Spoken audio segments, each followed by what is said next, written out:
With a look of concentration on her face, a worker guides the sheet of denim through the sewing machine, and a pair of jeans starts to take shape. As the needle goes up and down in a blur of movement and rattling noise, a line of stitching starts to form a neat trouser leg. When most people think about the global fashion industry, it is safe to say that a sleepy town in far West Wales does not immediately spring to mind.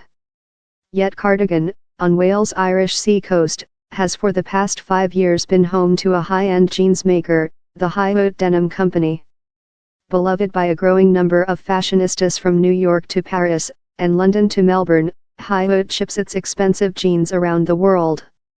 As orders arrive via its website, High Oat's workforce of just 15 people gets to work hand-cutting and sewing the trousers from giant rolls of indigo-colored denim that the company imports from Turkey and Japan.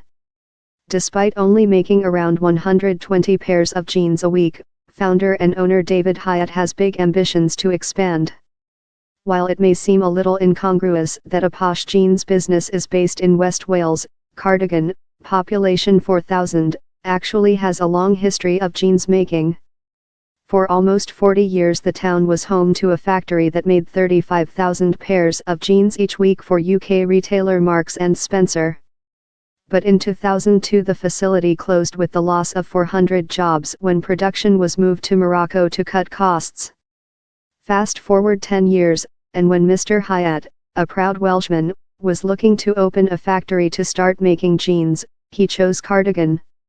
The company name is a combination of the first 2 letters of Mr. Hyatt's surname and the word utility. Where better to locate ourselves than in a town with a history of jeans making, where the expertise remains, he says.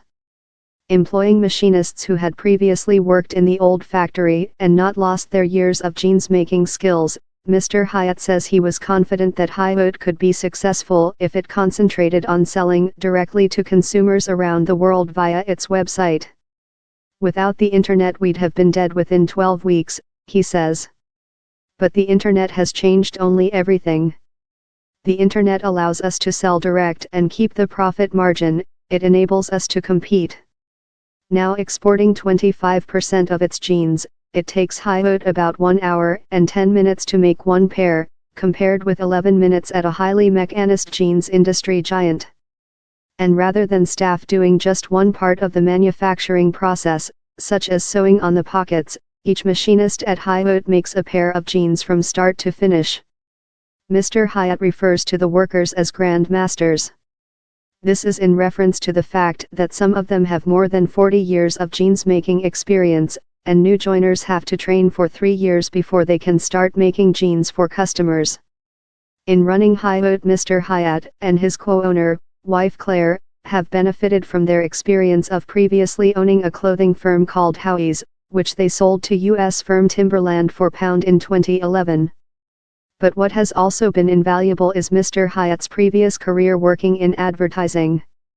This advertising news has enabled him to very effectively market and promote High Oat, from its snazzy website, to its extensive use of social media, both adverts in people's Facebook feeds and arty photos of people wearing its jeans.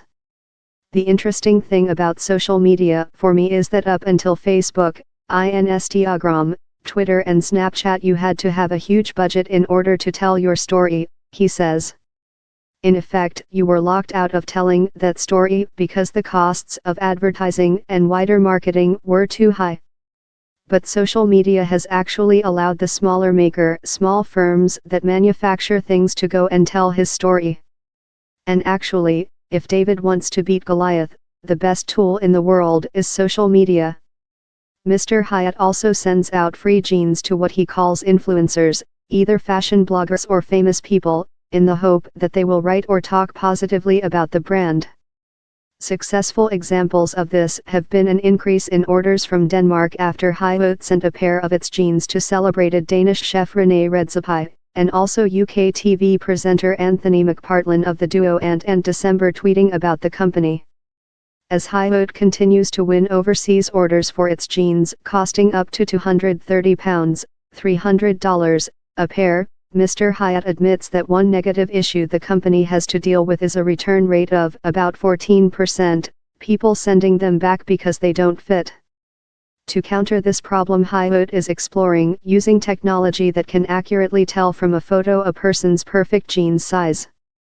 Dr. Natasha Radcliffe Thomas, fashion marketing course leader at London College of Fashion, says that if Haywood wants to expand its overseas sales, it needs to have the website in different languages and consider partnerships that will see its jeans listed on other websites. Back at Haywood's small factory on the edge of Cardigan, Mr. Hyatt says the long-term aim remains to recreate 400 jeans-making jobs in the town. Our aim is to get 400 people their jobs back. If you ask me when is that going to happen, the honest answer is I don't know. But I believe in compound interest.